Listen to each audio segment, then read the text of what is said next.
I think we can give it a go. Given the time constraints, welcome everyone. Thank you for participating and being here with us for this important conversation. We are going to talk about decent work for social justice, partnering for gender equality and non-discrimination in the world of work. I'm Paola Simonetti. I am from the International Trade Union Confederation, which is the global umbrella of trade unions worldwide. We know that the debate on employment has profoundly evolved since 1995, so since the Copenhagen Declaration.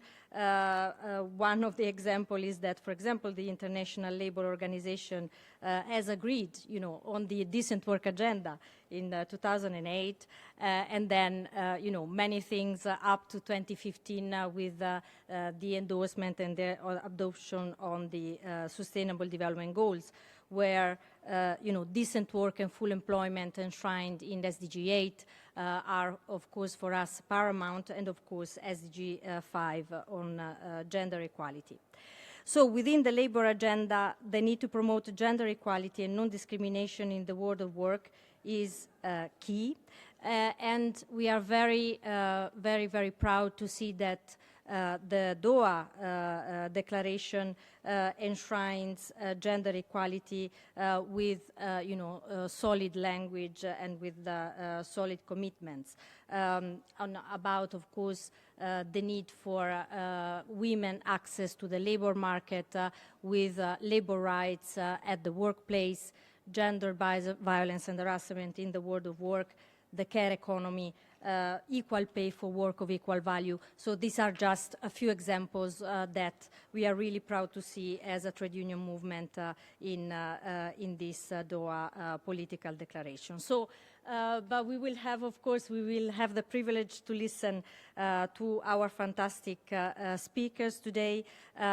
We will listen to Ms. Manuela Tomei, Assistant Director General for Governance Rights Dialogue at the International Labour Organization, who will provide a keynote speech in a second.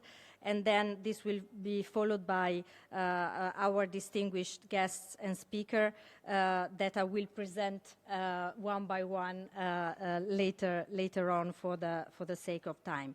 Just to finish saying also that the political declaration is also very much welcome on the fact that it really emphasized the nexus between social justice, peace and democracy. And of course, gender equality is a fundamental piece to social justice. But without further ado, Manuela, please, you are invited to join the podium for your keynote speech. Thank you very much.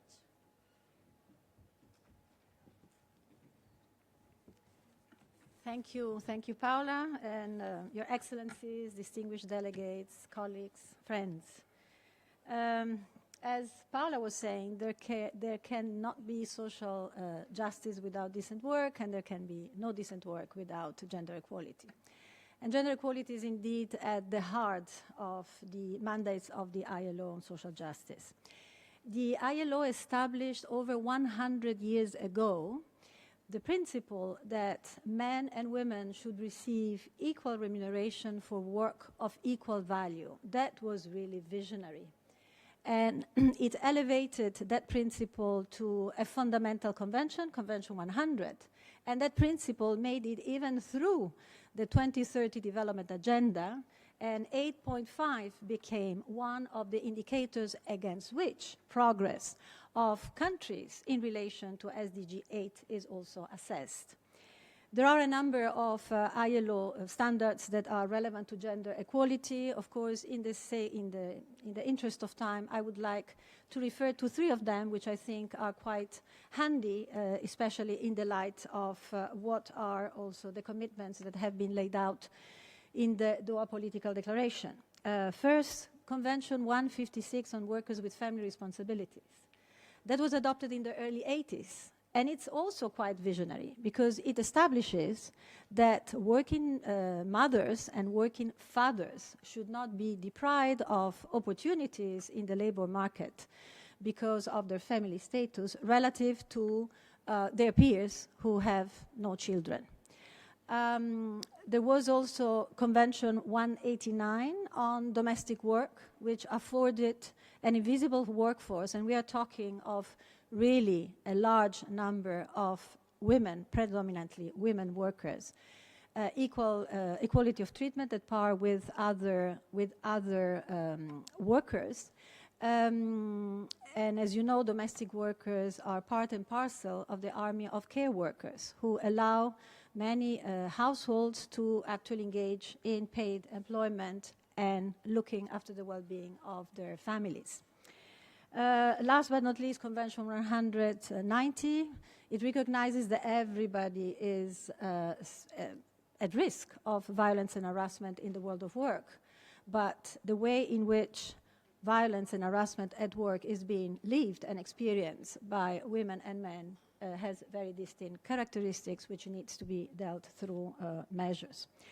So we welcome actually the Doha Political Declaration. It's placing gender equality and non-discrimination at the heart of inclusive and sustainable development. We appreciate very much its call to tackle discriminatory social norms and to take measures on care work. And I would like to spend a few words on care work. Whether paid or unpaid, care work is valuable because it allows other work to happen. Yet, too often it goes unnoticed and it's undervalued. A few stats just to illustrate the point I'm trying to make. In 2023, according to ILO estimates, 708 million women in working age were outside the labor force, not because they didn't want to work, but because of their caregiving responsibilities. 708 million women relative to over 41 million men. Then when we are looking at leave entitlements, there is a very stark inequality between mothers and fathers, because women on average have worldwide are entitled to about 25 weeks of parental leave or paid parental leave relative to 2 weeks for working fathers. And then, last but not least, the paid care workers, those who work in education, in health, in domestic work, typically suffer from relatively poor quality working conditions. And I think it's quite symptomatic that in many countries around the world, these are sectors in which there is a very clear labor shortfall. Right? So what to do? I'm moving towards the end because I know that my 5 minutes are over. In 2024, in the conference of the ILO, the governments, employers and workers organizations around the world adopted a tripartite roadmap of action on decent work and the care economy. And the backbone of that roadmap for action is the 5R framework for decent care work, which is recognize, reduce, and redistribute within the households and between families and the state unpaid care, and reward and represent care workers. I'm glad to report that a number of countries have indeed launched a number of very important initiatives, including Indonesia, Colombia, Tanzania, and Jordan. Globally, the ILO South for Care platform is strengthening South-South cooperation and peer learning between workers and employers' organizations and governments. And there is a South for Care Learning Hub that took place over a month ago here in Doha that brought together representatives, tripartite representatives from 30 countries in order to set priorities and in order also to catalyze evidence-based action. So moving forward, I think it's important to focus on 3 I's. The first I stands for investments. Investments in coherent and integrated care policies and systems. The second I is involvement through social dialogue of governments, workers, and employers' organizations to design policies that deliver, because this is in the interest of the 3 parties. And implementing, the third I, stands for implementing care-related international labor standards, including conventions, the conventions that I have just mentioned, for a rights-based approach to care. So thank you very much for your attention, and I'm looking forward towards the panel discussion.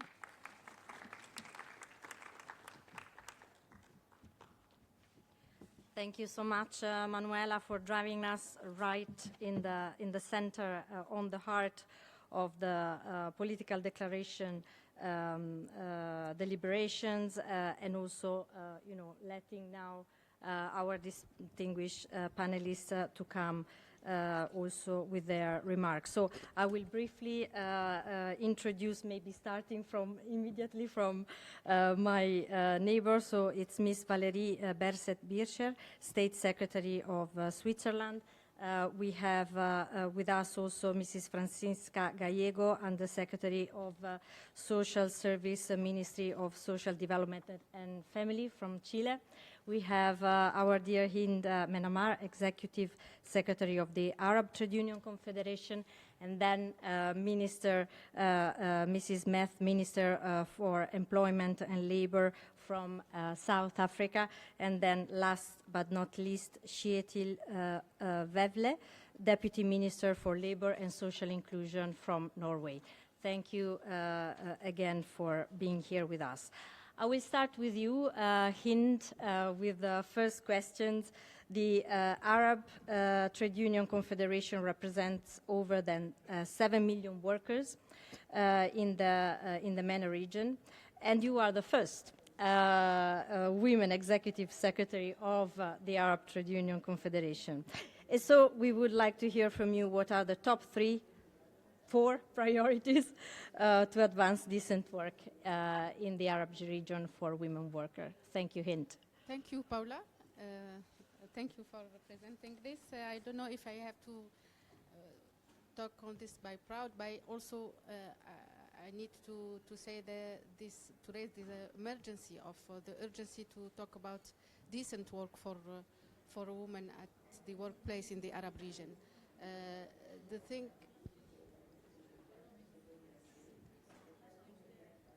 You hear me now? Is yes. it better?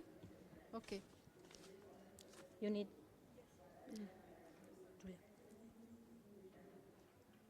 Yeah. Speakers. La cuffia. Ah, non ci sono. Ah, okay. Please. Yeah.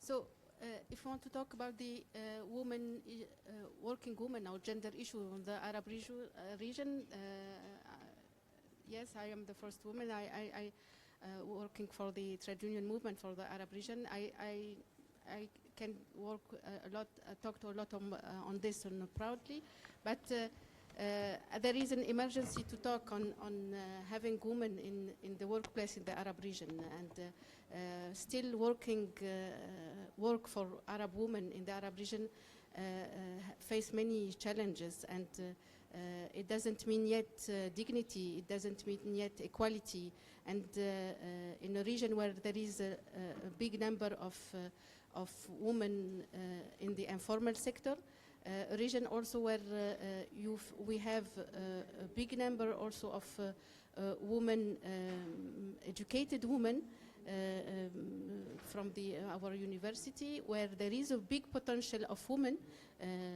there. But unfortunately, the rate of having women in the labor market are very low. There is no the amount or the percentage of having women in on the labor market in the Arab region are not exceeding 20-25%, 30% in the maximum for some country. Many of them are in the informal sector, in the vulnerable sector, working for on domestic workers, on agriculture sectors, on informal economy. Many challenges are facing this potential, as I said, is there, but there is limit of there is no open door for this potential. Because we are facing a very structural barrier, very cultural barrier, and legislative barrier in the region. many laws in the region, labor laws are not given equality, and some of articles are against are opening the door for discrimination for women, working women in the region. So in all this we have many challenges. If we want to break it down, we are facing the challenge of, as I said, the informal economy, also the non-having women under the social protection because of this informal economy. The care economy, as mentioned, is there. It is the region where women pass more than 5 times more their time on the care economy than men, and this situation lead that the care economy for us is not a gender issue, is not a family issue, it's an economic issue. Women want to play a role in the progress of their society, in the economy. It should be considered as a part of the economy, of the GDP of the national economy, but the policy are not there for there, and the structure are there, and the budget and the finance are not there for women. On all this, we are, as a trade union movement in the Arab region, working with our affiliate on trying to closing the gap, or the gender gap on gender issues on many topics. The region is facing 30 points of gender gap between men and women in the workplace. Working also on empowering women, having more women in the leadership, trying to have a special program for youth women, and have opened the door for them on the leadership position. This is a region when only 5% of the decision making are women are there, and the majority is for women. So there is no working to ratify, calling for ratifying the ILO Convention on Discrimination 100, calling also for implementing and trying to reflecting the ILO Convention on national law and policy, and especially convention related to gender issue and harassment at work. We are working on facing also as a region the new changement on the international economy transformation, on climate and on digitalization, and both of them we are trying to have a gender reflection on green transition and digital transition, especially with focus on digital transition, because of the high unemployment rate of women in the Arab region. We are having them all, many of the, or a big number of women are in the digital, and we are afraid to have more informal and bigger informal economy in this digital economy. So thanks. Thank you. Sorry. Yeah. No, that's really interesting, like the overview that you gave. I mean, there are, of course, some wins, but we understand that there are also many things that still, you know, are need to be addressed. And of course, your leadership is very, very important in that respect. To foster this important agenda like the care one, on the care economy, for example. Thank you, Ind. Let me now go to Switzerland. So Valérie, Mrs. Birscher, State Secretary of Switzerland. We know that you know, Switzerland have been very much behind the decent work agenda inclusion in the political declaration in Doha. You're also participating globally in a key coalition, like for the EPIC coalition on the equal pay. So we would like to hear from you when it comes to the national level. What are you doing in order to promote gender equality in the world of work, and then of course the role of social dialogue and the role of social partners in there. Thank you very much. Thank you very much, and good morning, everyone. And it's a huge question. I'll try to be short and to give you the right answers. First of all, as you just mentioned, we have been advocating very strong for a very strong language and commitments on gender equality, including in the world of work, in the political declaration. And I think our efforts, which were of course not only Switzerland but also other states, paid off, and we are very satisfied to see that the issue of gender equality has been largely mainstreamed throughout the whole declaration. So this is really crucial because gender equality is one of the main drivers, and I think Manuela just mentioned, to achieve social development and also to implement the 3 pillars of the social development. Now turning to your question, and Switzerland, what are we doing? We have a strategy which is called Equality 2030, so I think it's very... A lot of countries have a Vision 2030, so this is our strategy, Equality 2030, and I'd like to address 2 components of this strategy. The first one is equality in work and public life, including equal pay. And the second is balancing work and family life to enable equal participation of women and men in both spheres. Equal pay for work of equal value. You mentioned at the international level we have been very active. In Switzerland, the current situation is the following. Even if we have made progress, women continue to earn less than men on average. While about half of this gap can be explained, the other half remains unexplained. And this is based on a recent report commissioned by our parliament. There are some factors like marital status, parenthood, and age linked to different variation in the salary levels of men and women. And even in the public administration, I have discovered these disparities. Now, what we are determined to do is the following. The recent development include the following changes. Companies in Switzerland with 100 or more employees have been required since 2022 by law to carry out an internal pay equality analysis. We intend to carry out an evaluation of our Gender Equality Act by the end of 2027 to look whether additional measure needs to be taken to achieve really this pay equality, which is anchored in our constitution. At the international level, you mentioned we have been very involved and in promoting the Equal Pay International Coalition.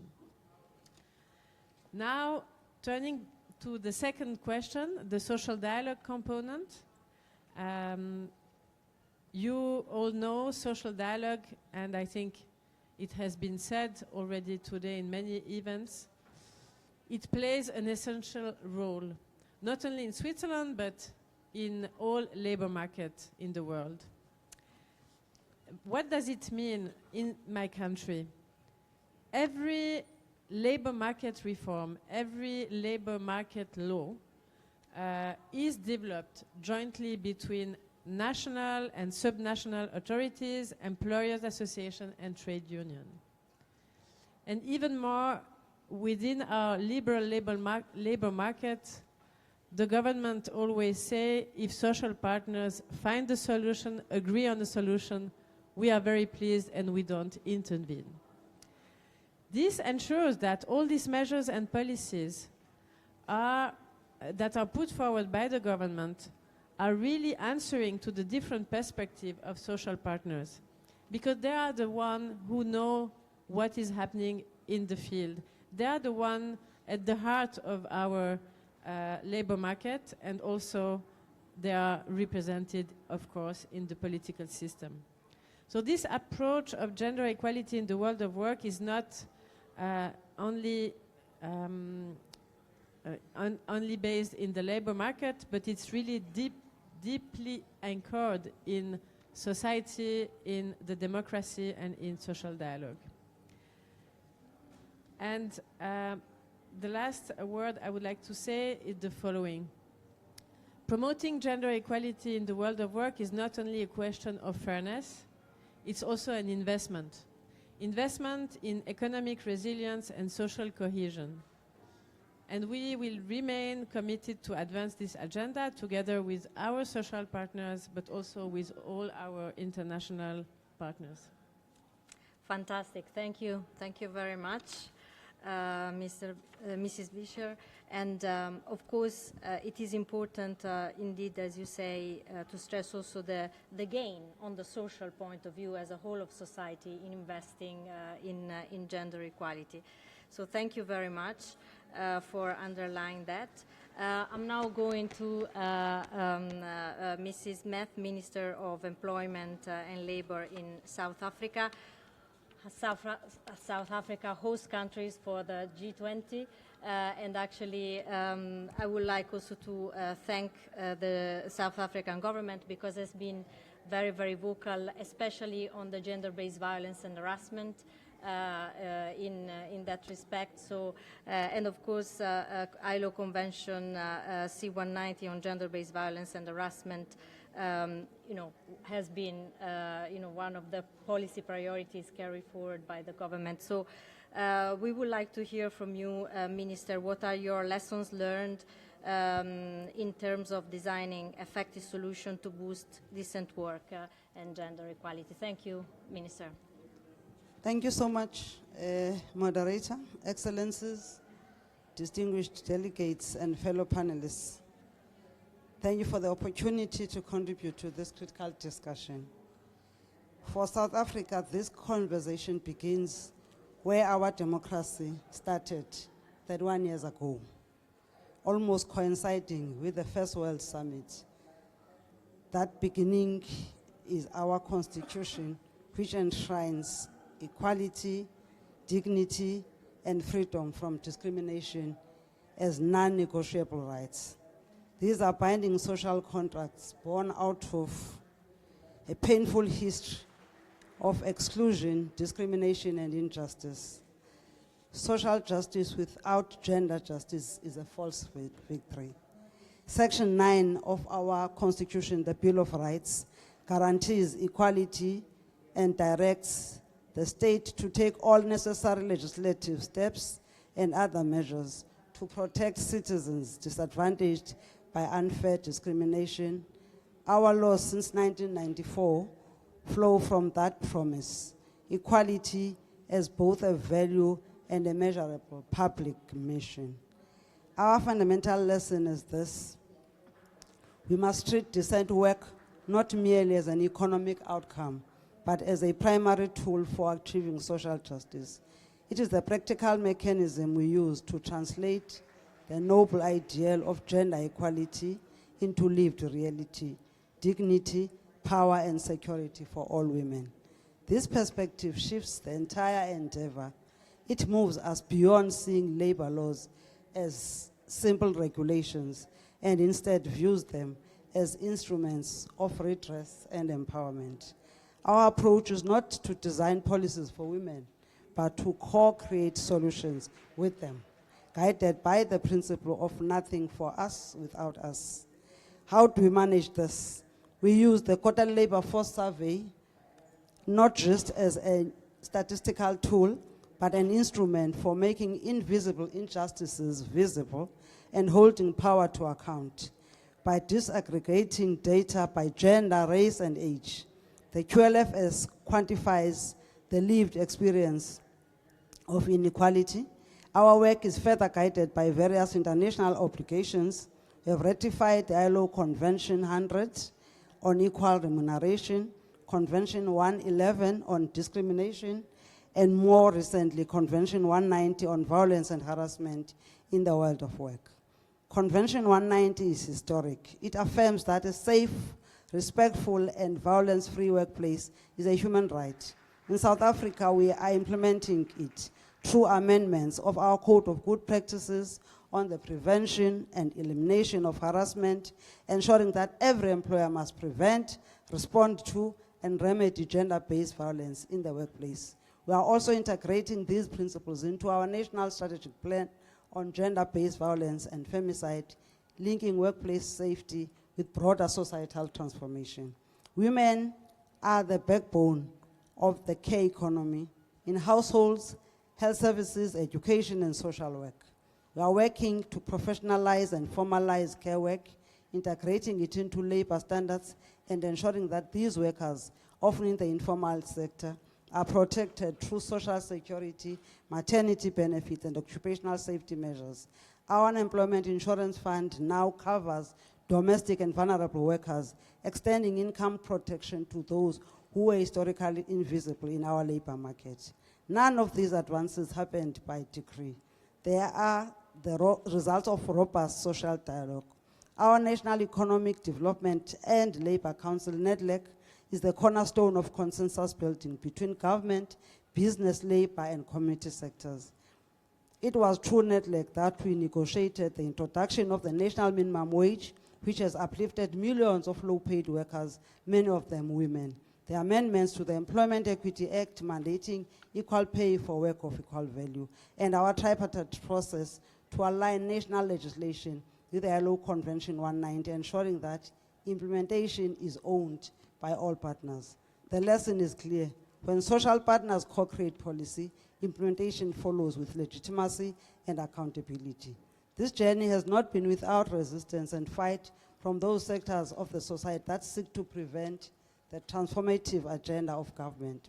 These voices are not just dictators, but have chests of wars. They drag government to the courts of law, but we do not retract. We forge ahead to protect the gains made by our predecessors. We have further learned that policy must be backed by data. We now collect gender disaggregated labor statistics to track equity and inform interventions. Rights must be enforceable through labor inspections, tribunals, and awareness campaigns targeting both employers and workers. And that change requires leadership. Gender equality must be championed from the top, across government, across business and trade unions alike. Excellencies, we are entering what must be a decade of delivery. The global community has made enough declarations. It is time for measurable results. In the words of Nelson Mandela, I quote, "Freedom cannot be achieved unless women have been emancipated from all forms of oppression," close quote. Let this summit renew our collective determination to make every workplace a site of dignity, equality, and safety, because justice for women workers is a measure of the soul of our societies. Thank you. Thank you very much. Thank you very much, Minister. Indeed, gender equality is a cross-cutting agenda for governments, employers, and workers, and thanks for giving a concrete examples on the social partner cooperation in fostering the gender equality agenda. So I'm turning now to Mrs. Francisca Gallego, Undersecretary of Social Services, Ministry of Social Development and Family in Chile. Chile has been very much a supporter on the political declaration on the gender equality angle. Of course, equal pay for work of equal value. You are also member to the EPIC coalition. And also recently you have adopted Chile Cuida, which is a policy that aims to establish a national care and support system. So, Francisca, we would like to hear from you. How do you see, the government policies undertaking, in particular on these two spheres, care and equal pay? And then, how do you see the role of trade unions in ensuring the gender equality agenda is on the table? Thank you very much. Thank you very much, and good afternoon, all distinguished participants and colleagues and excellence.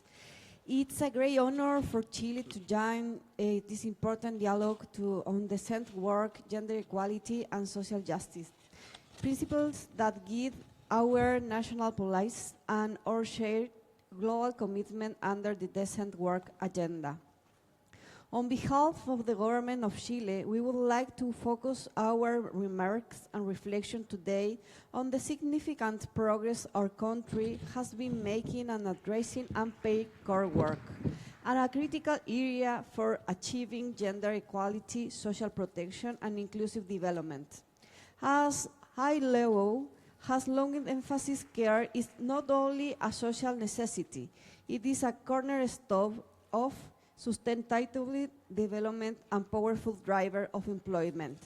The ILUC Care Work and Care Job for the Future of Decent Work reports remind us that investing in care can create millions of jobs worldwide while closing persistent gender gaps in labor markets. In Chile, this agenda is deeply relevant. Today, we estimate that around 1.2 million people provide unpaid care, and 85% of them are women.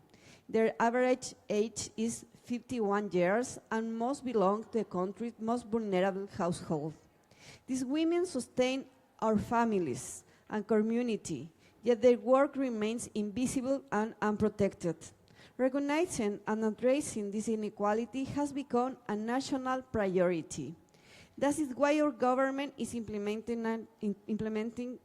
Chile Cuida, the National Support and Care System, a transformative reform that seeks to recognize, reduce, and redistribute unpaid care work, while creating quality jobs in the care economy. This system integrates three main components. First, recognition. Through time use surveys and social registers, they make unpaid care visible in our data and policies. In addition, Chile's development and identification and registration process for unpaid caregivers, including a caregiver budget, which formally recognizes their contribution. Currently, we have registration around 20% of the estimated total number of unpaid givers, a process that is expanding nationwide. 2, public service. The expansion of service for people who require and their caregivers includes elder care and support for persons with disability and thus in situation of dependencies. Examples of this include the community care centers, which operate from territorial approach and provide a space for rest, training, and psychosocial support for those who care for others. Third, rights. By advancing care as a social right progressively guaranteed through public investment and intersectoral coordination.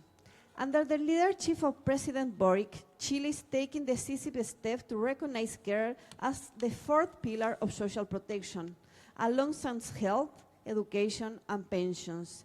This approach aims to value the work of caregivers and to promote shared responsibility between the state, community, the private sector, families, men and women, and sustain care through the life cycle.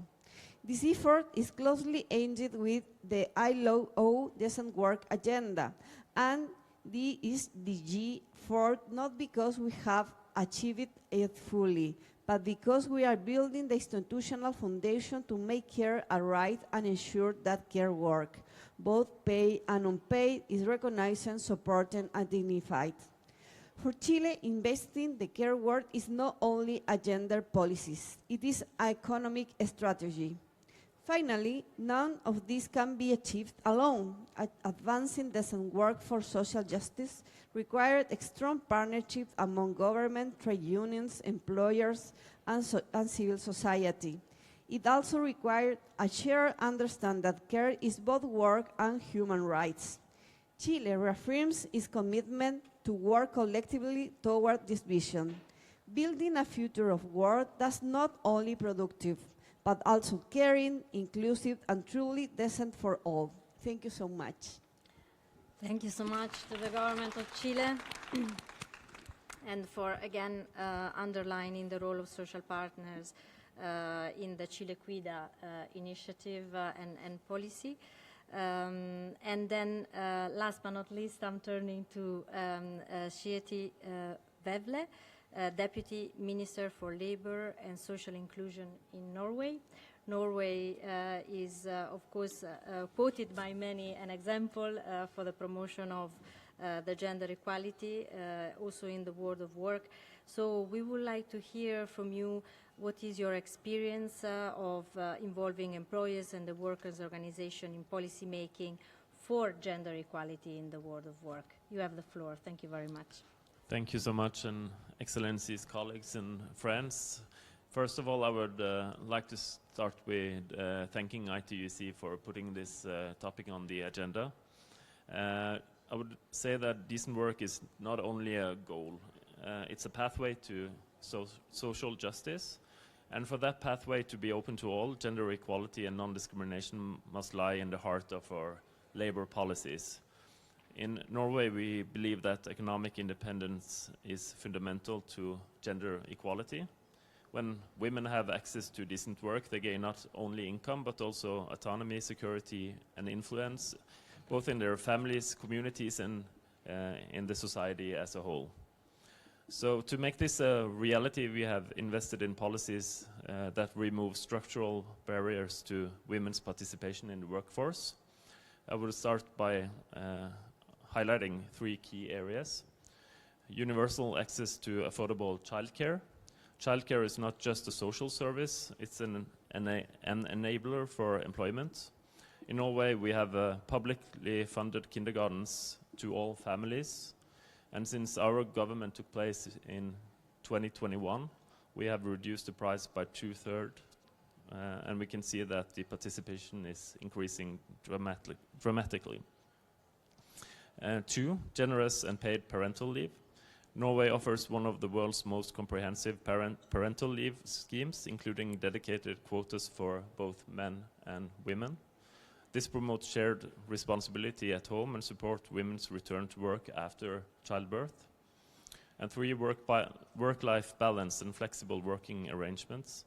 We recognize that decent work must be compatible with family life, and our labor laws support flexible hours, part-time options, and remote work, helping both women and men balance professional and personal responsibilities.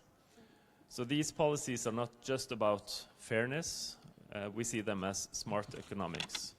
They lead to higher employment rates, better child outcomes, and more resilient families. And I would also share some key figures from Norway. Norway ranks 3rd globally among 148 countries in the World Economic Forum's Gender Gap Index, having closed over 86% of the gender gap across health, education, political empowerment, and economic participation. Women currently hold approximately 40% of the seats in the parliament, and in 2023, nearly 78% of women aged between 20 to 64 were employed, compared with just over 82% of the men. So yet we still face challenges. Women earn on average 12% less than men, and gender segregation in the labor market still persists. And women also experience higher rates of sickness absence, particularly in female-dominated sectors such as healthcare, education, and cleaning. So as you can see, our work is not finished. Gender equality is never achieved once and for all, not nationally nor globally. It requires constant attention, especially in the face of emerging challenges such as digitalization, demographic shifts, and evolving labor markets. And it must include all women, including migrants, women with disabilities, and those in informal or precarious employment. So let me close by saying that gender-transformative policies are not a luxury, it's a necessity. If we really are serious about social justice, then every woman must have the opportunity to work, earn, and thrive. And next year at the ILO conference, we will have important discussions on advancing the transformative agenda for gender equality at work. And this will be crucial opportunity to deepen our collective commitment to gender equality as a cornerstone of decent work and sustainable development. Thank you. Thank you so much. And thank you for mentioning the next International Labour Conference discussion on a gender transformative agenda for the world of work, and thanks also for making the reference to migrants and disability, which of course are integral part to an inclusive gender equality agenda. So thank you very much to all of you for your important and deep contribution. I think we have now a few minutes for potential interventions, which could be questions for clarification as well, if necessary, or comments from the floor. So I'm opening up if there is anyone who would like to come in terms of comments, reflections.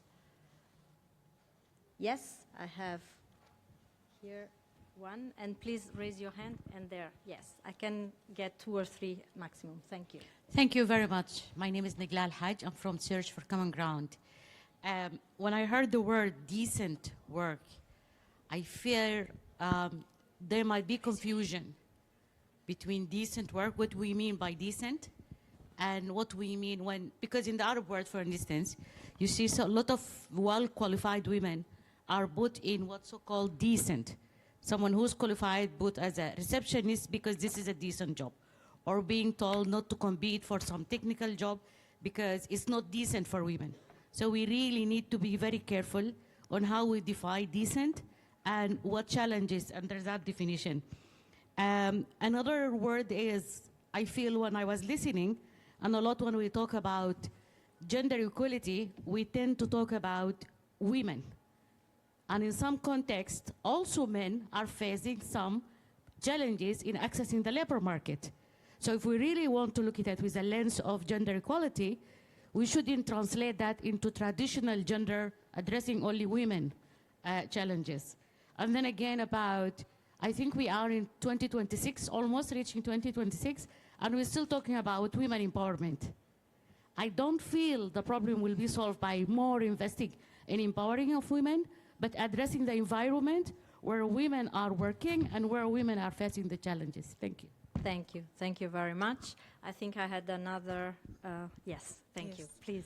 Thank you. My question relates to the move towards equality, but I guess a little bit of an unfair equality when it comes to issues of maternity and paternity leave. You know, there is the comment that was made that men have less paternity leave than women. When you have a society that is unequal and the work in the home is distributed unequally, and then you have maternity and paternity leave being equal, what simply happens is the burden shifts to the woman who's going to have to do more childcare work even though the man has got the leave. So you're actually reducing the rights of women by creating that level of equality, because women have a disproportional responsibility to childcare. So is that fair equality? And and as the world, are we ready to move to that place when we've got so many things to fix in order to make sure that equality for women is actually progressing women? Thank you. My name is Ayanda from South Africa. Thank you very much. If there are no other comments, I think I can get the very last one, and then I will give all the panelists the chance for final remarks, like 1 minute. Thanks. Please. Thank you so much. I'd like to congratulate the panelists and congratulate for their countries. Most of their countries have already ratified the Convention 190. Will you please share with us your strategies? Because in my country, in Senegal, we have done so many things, but that convention is not ratified yet. We have met the Ministry of Labors, we have met the parliaments, we have been in the streets to demonstrate. So what else can be done? Thank you so much. Thank you so much. So I will now turn, I'm sorry, please, 1 second. Yes, please. I need to close. I'm sorry for the question. Please. Thank you for the indulgence, Madam Facilitator. You were looking more towards the left. I was hoping that as part of being a trade unionist, it would be on that side, but I'm on this side of the room. I openly declare that I'm also from South Africa, and thank you for the inputs that have been made here. I want to equally just confirm with everybody in the House today that as part of South Africa, we have affirmed progressive legislation as well as the power of social dialogue. So with effect of just last month, equality is spoken to the highest level, where fathers are now also entitled to equal parental leave by the top courts in South Africa, with the assistance of our minister, who is part of this esteemed panel. My question ultimately to everybody on board, and something that I wanted to mention, this is the first round table that I'm sitting in where it is progressively overwhelmingly female, and that is decent work in action. Indeed. I equally Thank you. want to ask everybody that when we highlight policies, not just speaking to decent work and the four pillars, how do we get it right? How do we move from highlighting the effectivity of the policies and the realities that we see on the ground floor, even though South Africa has ratified and now in the process of domesticating? It is a long journey to freedom, but ultimately co-creating solutions and making sure that we hold ourselves accountable is fundamental in getting this right. But reporting and ratifying ILO conventions is the only weapon that we have to make sure that we can move this forward. Thank you. Thank you. Thank you very much. Of course, these are all very important and interesting questions that would deserve much more time. Unfortunately, we don't have it, but still I would like to give the opportunity to all the panelists for like 60-second reactions on whatever you think it's more crucial from your point of view. Thank you very much. Thank you very much. Definition of decent work, I think the best person to explain that is Manuela Tomei from the ILO, so I hope she gets the floor to really give the right definition. Then the difference between the leave for the mother and the father. What we see in Switzerland, there is also public wish to expand the parental leave, not only for the mother, but more for the father. But what we are trying to keep is the level of the actual leave for the mother and not restrict the parental leave for the mother in order to give more to the father. It should be in addition, so that you can really be sure that it's equal. Then I'll take the third question about the Convention 190, which is very dear to my heart. And be sure that you are not the only country to struggle to ratify this convention. So I'll tell you what we have done in Switzerland.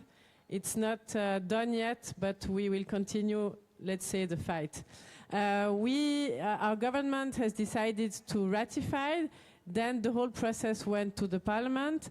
Then the parliament was hesitating because now, you know, in many countries, the parliament are not so big fan of international law and international convention. So they gave it back to the government. And what we have done is that we have made what we do very usually in Switzerland, a public consultation.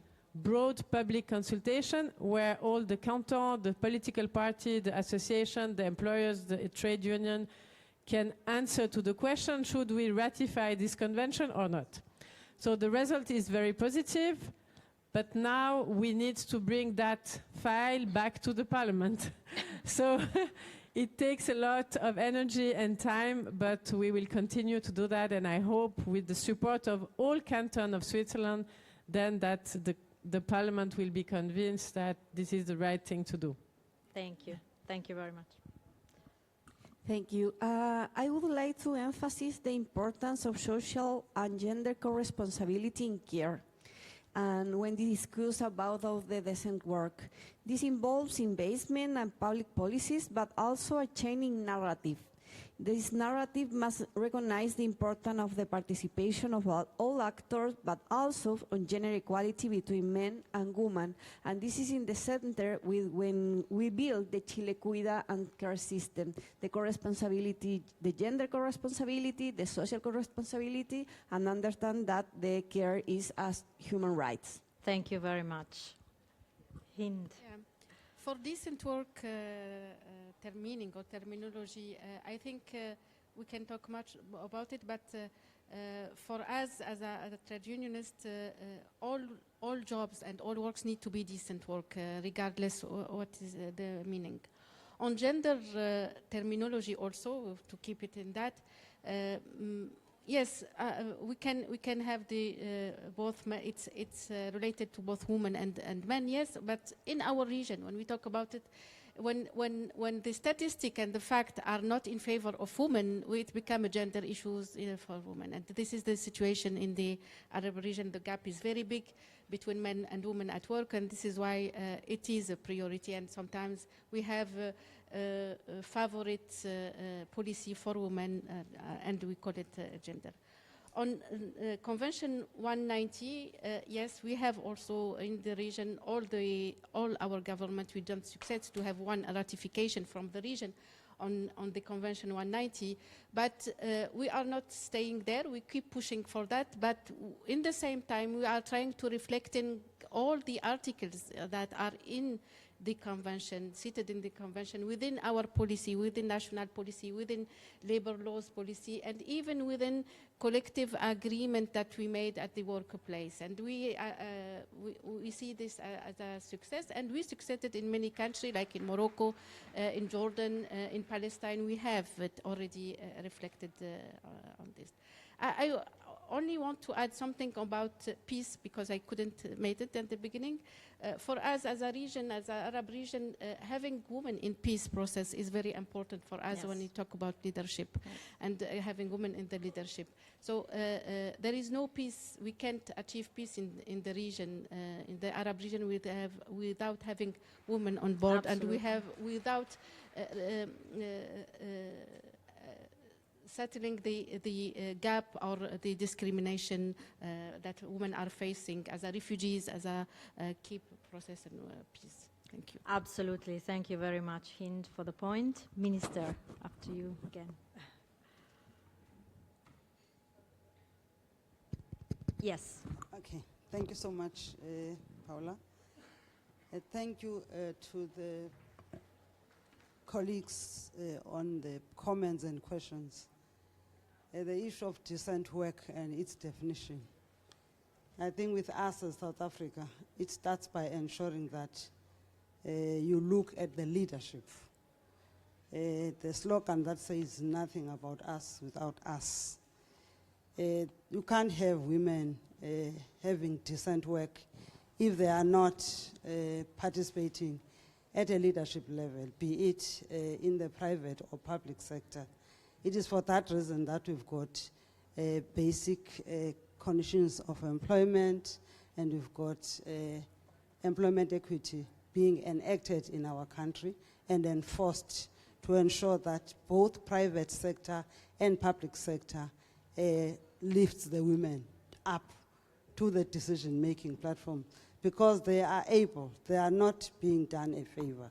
They are equally able. So we enforce that. We want to ensure that women at the executive level, at the top management level, are found, so that decisions on ensuring that they are also employed on decent work are taken at a level, both politically and administratively, where they are also participating. Another issue of the gender equality and the lens of looking only at the traditional way of describing gender.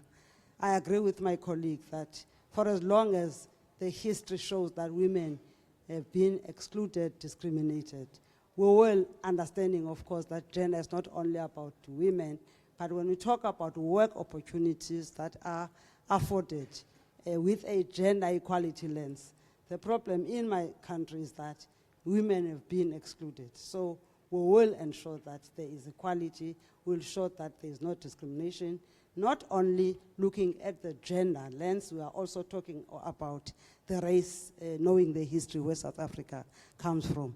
So we are saying again on the issue of the maternity and paternity, there's a landmark judgment in our country where both mothers and fathers must be given equal opportunity, so to say, to look after their babies, but that must be discussed between the couples, and there must be agreement in terms of saying how many days are taken by women, and of course we know the role that is played by women in taking care of the babies It's more than what the fathers normally do. But we don't want to encourage absent fathers. We want fathers also to be equally responsible. Hence, we appreciate and welcome the court outcome in terms of the role that must be played. I think I must end there. Thank you very much. Thank you very much, Minister and Mr. Vevle. And in the meantime, I'll just ask our chair of the Women Committee of the ITUC to approach the podium for the final conclusion. Thank you very much. Yeah, I will try to be short. I will just again say that universal welfare services is quite important for also a gender and equal labor market. I would say that when it comes to parental leave, in Norway we have divided it into 3 parts, where the father has to take one part and the mother the other one, and then the families can choose how they want to use the 3rd part. And I think that's also important because we can see that after we made it, it's now by law, we can see that men are taking a bigger responsibility for the children, and women also accessing earlier the labor market. And I would also just close by saying that another concern for us is also people or women with a refugee and migrant background accessing the labor market. I think it's important to have more focus on what kind of labor market they're attending to, and it's important for us to have integration policies that also supports them being able to access the organized labor market. So thank you. Thank you very much. Very interesting conversations and interactions, also from the floor, and personal experiences and reflections from our panelists and from the ADG that spoke before the panelists. So thank you, everyone, the panelists particularly for your insightful and valuable comments, and to all of you for your attention, for your interest, and also for your input in these important discussions. Our interactions today gave us concrete answers and examples to the key question of the event: how do we effectively partner for gender equality in the world of work? We heard of practical real-world solutions, some led by the ILO, the national governments, and our social partners, especially in the 3 areas that for the ITUC are game changers for women workers in the world of work. The first one, investing in care, work, and systems, recognizing care as a fundamental human right. The second one, promoting equal pay for work of equal value, various best practices that we heard from the speakers, and also eliminating gender-based violence in the world of work. To design and implement these policies, our panelists emphasize the importance of social dialogue amongst government, workers, and employer organizations as a vital tool to ensure democratic ownership and sustainability of these policies. Multi-stakeholder partnerships, such as the Global Airlines for Care and the Equal Pay International Coalition, EPIC, were highlighted as powerful accelerators for progress. While the Doha Declaration provides us with a strong ground to turn these policies into reality, we need an equally strong and inclusive follow-up mechanism, as already mentioned by some of the speakers: investment and commitment, democracy, dignity, of course the observance of and ratification of international labor standards, measurable results, and decent work, including work-life balance. On behalf of the ITUC, I can assure you that trade unions stand ready to hold governments accountable to the Doha Political Declaration and realizing a new social contract based on gender equality, decent work, and social justice. Thank you very much, everyone.